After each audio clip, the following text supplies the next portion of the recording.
सनातन और हिंदू राष्ट्र की बात करने वाले बागेश्वर बाबा धीरेन्द्र कृष्ण शास्त्री फिर से चर्चा।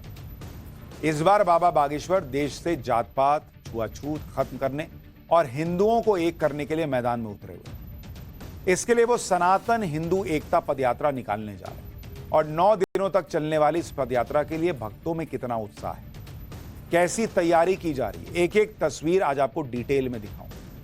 लेकिन पहले एक झलक देखिए। रामचंद्र भगवान की जय, बागेश्वर धाम की जय, बोलो भैया हिंदू राष्ट्र की जय। जात पात को हमें जड़ से मिटाना है, सोए हुए हिंदुओं को जगाना है।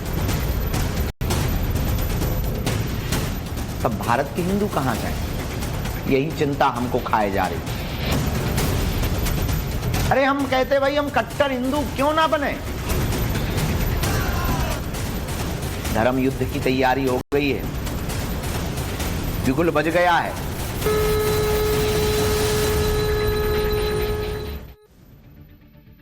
बागेश्वर बाबा कह रहे हैं कि धर्म युद्ध की तैयारी हो गई है, बिगुल बज गया।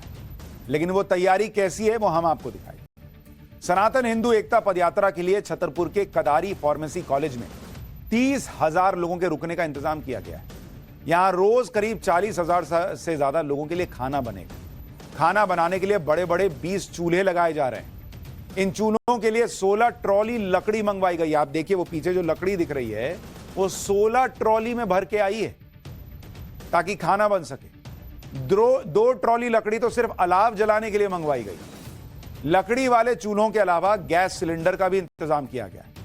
एक दिन में 30 गैस सिलेंडर खाना बनाने के लिए लगेंगे। देखिए सिलेंडर भी रखे हुए हैं। वहीं खाना बनाने के लिए 150 लोगों का स्टाफ भी मौजूद है। रात में यहां रुकने वाले 30,000 लोगों को कोई परेशानी ना हो, इसके लिए 30,000 गद्दे भी मंगवाए गए। ये देखिए इसमें गद्दे रखे हुए हैं। साथ ही फार्मेसी कॉलेज के इस 13 एकड़ के मैदान में टेंट लगाया जा रहा है ताकि यहां पहुंचने वाले भक्तों को रुकने में कोई परेशानी ना हो। अच्छा, सिर्फ रुकने का ही नहीं, भक्तों के लिए सभी तरह की सुविधाओं का ध्यान रखा जा रहा है। जहां हजारों लोग रुकेंगे वहां 100 टॉयलेट पुरुषों के लिए, 50 टॉयलेट महिलाओं के लिए भी लगाए गए। रुकने और खाने की व्यवस्था के साथ साथ पदयात्रा की भी भव्य तैयारी है। सनातन हिंदू एकता पदयात्रा के लिए कई इस तरह के रथ तैयार हो रहे हैं। आप देखिए इसमें भी लिखा हुआ है सनातन हिंदू एकता पदयात्रा और बागेश्वर बाबा की फोटो लगी हुई। तो ये जहां जहां जाएंगे ये लोगों से कहेंगे कि एक हो जाओ हिंदू, जाति में मत बटो।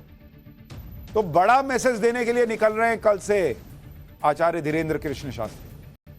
यह पदयात्रा भले ही 21 नवंबर से शुरू होने वाली है, लेकिन भक्तों के पहुंचने का सिलसिला पहले से शुरू हो गया। हिंदू राष्ट्र के संकल्प के साथ बागेश्वर धाम पहुंचने वाले भक्तों का उत्साह भी आपको दिखाता हूं।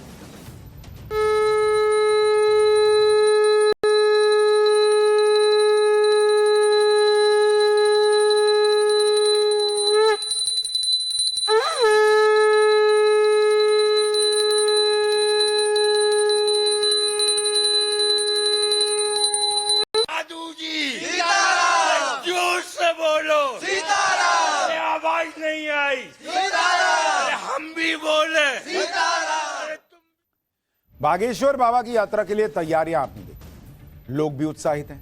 अब आपको बागेश्वर बाबा की यात्रा के बारे में भी बता देता हूं। बागेश्वर बाबा की सनातन हिंदू एकता पदयात्रा 21 से 29 नवंबर तक निकाली जाने वाली। छतरपुर में बागेश्वर धाम से शुरू होकर यह ओरछा धाम तक जाएगी। 9 दिनों में पंडित धीरेन्द्र कृष्ण शास्त्री 160 किलोमीटर पैदल चले। बागेश्वर धाम की इस पदयात्रा में 50,000 से ज्यादा लोगों के जुड़ने की संभावना जताई गई है। यात्रा शुरू होने से पहले बागेश्वर बाबा ने हिंदुओं से सारे भेद भुलाकर एक होने की फिर से अपील की। सुनिए बागेश्वर बाबा। इस देश में 2 जातियां बनानी है हमें, एक अमीर की, एक गरीब की।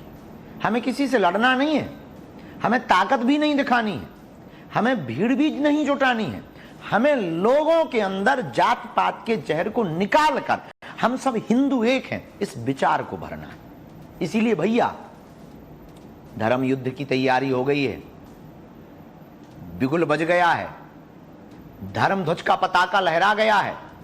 21 तारीख से 29 तारीख तक प्रथम बार पहली अपने जीवन में हम पद यात्रा कर रहे हैं। शोभा यात्रा नहीं कर रहे हैं कि आप आओ, फोटो खिंचाओ, चल दो।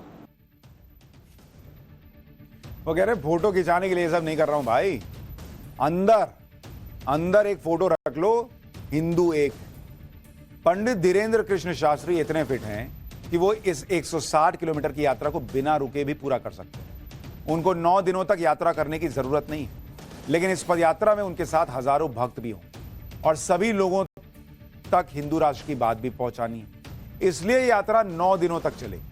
अब यात्रा का रूट प्लान क्या है वो भी समझिए भाई। मध्य प्रदेश के छतरपुर से अलग अलग जगहों पर रुकते हुए 25 नवंबर को उत्तर प्रदेश के मऊरानीपुर में ये पहुंचे। 26 नवंबर को मध्य प्रदेश के दतिया पहुंच जाएंगे, 27 को निवाड़ी, 28 को ओरछा पहुंचेंगे और आखिरी दिन 29 नवंबर को ओरछा धाम में यात्रा का समापन होगा। पंडित धीरेन्द्र कृष्ण शास्त्री ने इस यात्रा में ज्यादा से ज्यादा लोगों से जुड़ने की अपील तो की, साथ ही यह भी बताया कि हिंदुस्तान को हिंदू राष्ट्र बनाना क्यों जरूरी हो गया। सुनिए।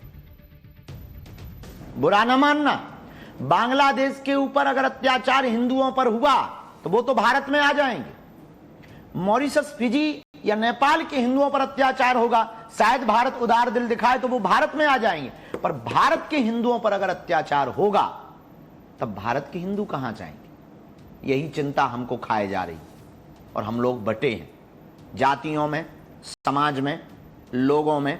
अपनी ऊर्जा अंग्रेजों पिछड़े के नाम पर खत्म कर रहे। अंग्रेजों पिछड़े की नाम की लड़ाई पर ही द्वंद्व हो रहे। जे बड़े हैं, जे छोटे हैं, इसी के तमाशे चल रहे हैं। हम हिंदुस्तानी क्यों ना बने? हम भारतीय क्यों ना बने? हम हिंदू क्यों ना बने? अरे हम कहते भाई हम कट्टर हिंदू क्यों ना बने? यही हमारे मन में विचार आया। लेकिन ये जो क्रांति खड़ी करनी है वो तलवारों की नहीं, विचारों की करनी। यानी एक ही मोटिव है बागेश्वर बाबा का कि हिंदू ये समझ जाए कि जात पात से ऊपर उठना है और एक बनकर रहना है, और वो अब रुकने वाले नहीं। लेकिन हम एक छोटे से ब्रेक ले रुक रहे हैं।